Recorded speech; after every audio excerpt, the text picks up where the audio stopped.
Have you ever worked for someone who made you feel valued? Or probably this one's a little bit more common.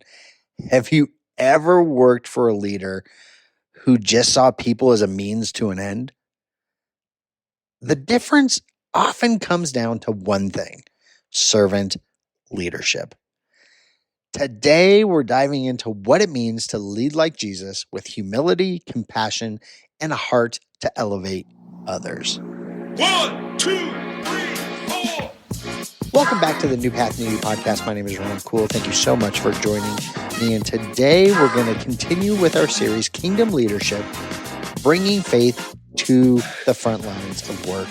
And it's all about servant leadership today and elevating others through humility. Mark 10:45 tells us, "For even the Son of Man did not come to be served, but to serve, and to give his life as ransom for many." Jesus, the ultimate leader, showed us that true greatness comes from putting others first. So if you think about this concept of putting others first, this isn't just in the workplace. This is at home too. This is at church. This is wherever you are, however you're leading. And you could do this by leading by example. Show up early, roll up your sleeves, and do the work alongside your team. We've all had those, I call them point and shoot leaders, where they're going to direct you and delegate, but they're not going to help you. How did that make you feel? And were you loyal to that person? Maybe, maybe not. If you prioritize people over tasks and make time to check in on your team's well-being, not just their productivity, you will see a different type of loyalty to your leadership style. People will want to do things for you more. I had to learn this kind of the hard way. Through my whole career, and I'm talking 20 years ago, I was always trying to get up that ladder.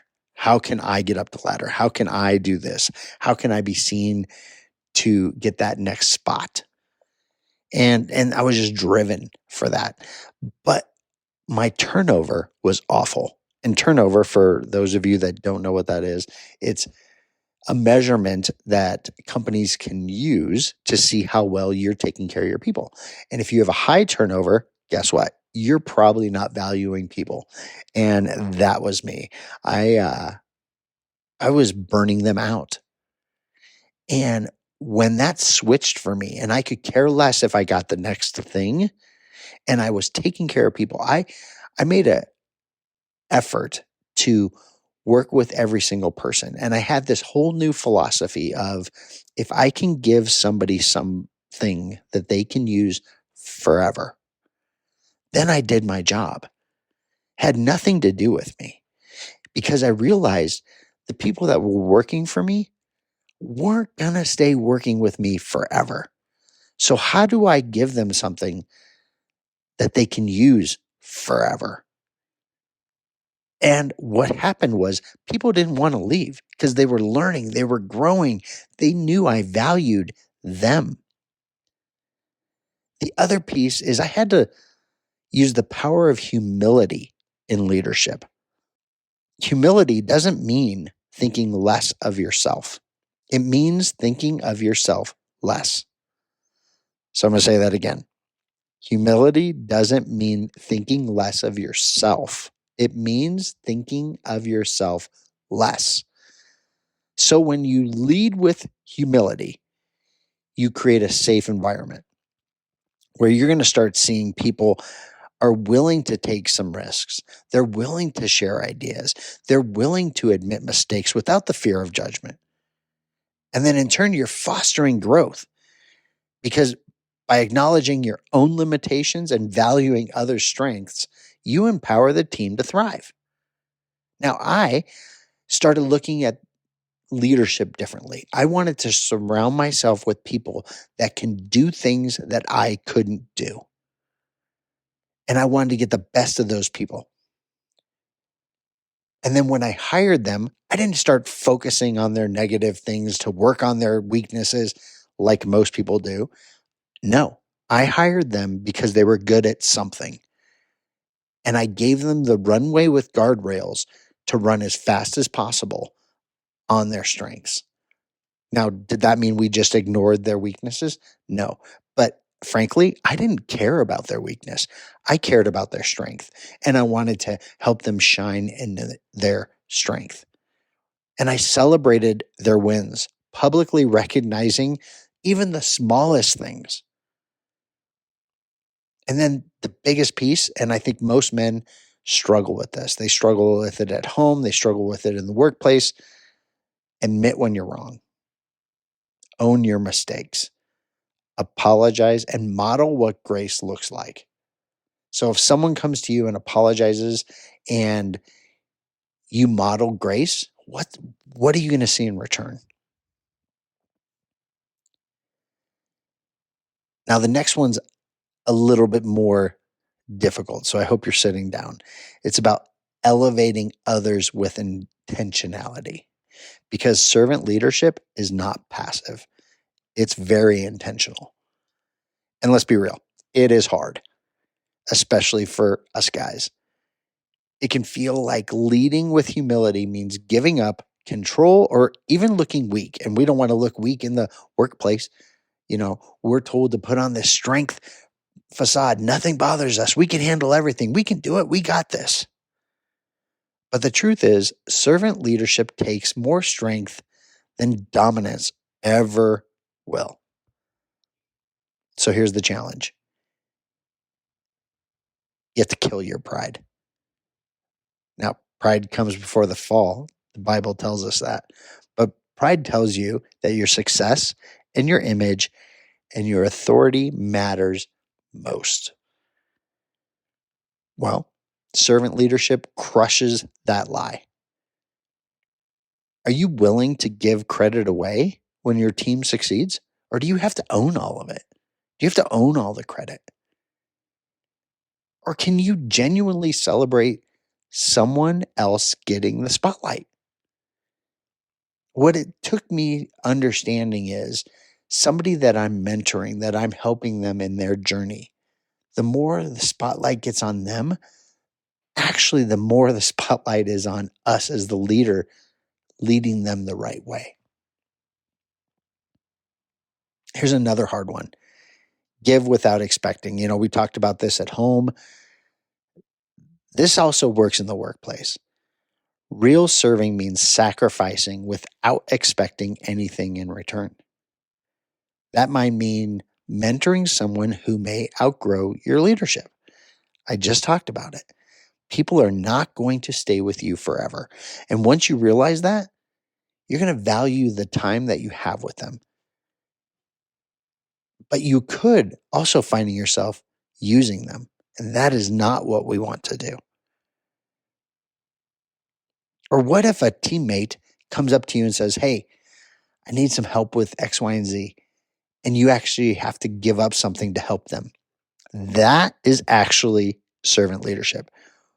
Will you give when it costs you something? Just like Jesus gave, it cost him something that he gave for you. Now, the last one is even harder than the other one. Embracing vulnerability. This is something that I think that is drilled into men, not to show you're vulnerable, not to show your weaknesses. Leading like Jesus means willing to be vulnerable.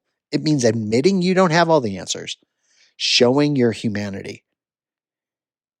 Can you be that kind of leader? The one who leads with honesty instead of a facade of strength. Because if you're not leading with honesty, you're lying. And if you have a false image that you're trying to maintain, you're maintaining a lie. I said it. You're maintaining a lie. So let's dig a little deeper on these. Daily sacrifices. Let's talk about that. Serving doesn't have to be completely a grandiose thing like, look at me. And it shouldn't. You don't want to be like the Pharisees, as Jesus said. It could be as simple as letting someone else take the last word in a meeting. Yeah, I said it. Let them have the last word. Or handling a task so your teammate doesn't have to. Going out of your way to help them. But you want to check your motives.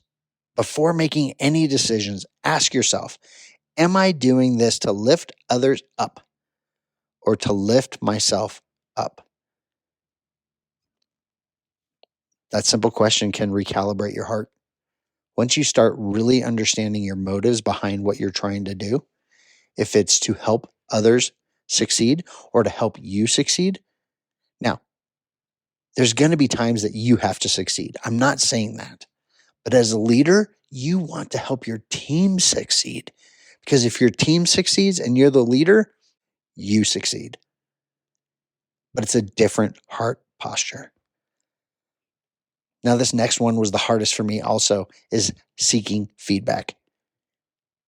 Wanting to know if you're leading well. And the only way you do that is ask the people you're leading and give them the space to be real and honest with you. You have to ask your team. Don't get defensive when they give you honest feedback, because then they're going to shut down. Instead, thank them, pray over their words, and then grow from it. Learn from your weaknesses as the leader so you can lead others well. What's this all going to do? What is all of these things going to do in the workplace? What's the impact you're going to have? You're going to have increased loyalty and trust. People are more committed to a leader who genuinely cares about them. Think about your own careers. Think about a mentor or a leader that you worked for that treated you with respect and you knew they care for you. You knew they cared for you. First off, you probably have an image in your head right now who that person is. Maybe you're still connecting with them, but they made a lasting impact for you. Think about how that's making you feel as we're talking about that person. Now, get that person out of your head. Think about the opposite of that leader. Think about that leader that just was the point and shoot leader that didn't help anything, that just yelled at you, that just screamed at you, that didn't value you, but just wanted your productivity and wanted more. I guarantee you there's a different person in your head. And that feeling you're feeling is different than the other one that you felt. Now ask yourself, when your team thinks of you, how do you want them to feel? How do you want them to think about you? That was the question I had to ask. So the other impact you're going to have is kingdom influence. When you lead like Jesus, your leadership becomes a testimony. You want to be remembered for a lasting impact, that you help that person do X, Y, and Z.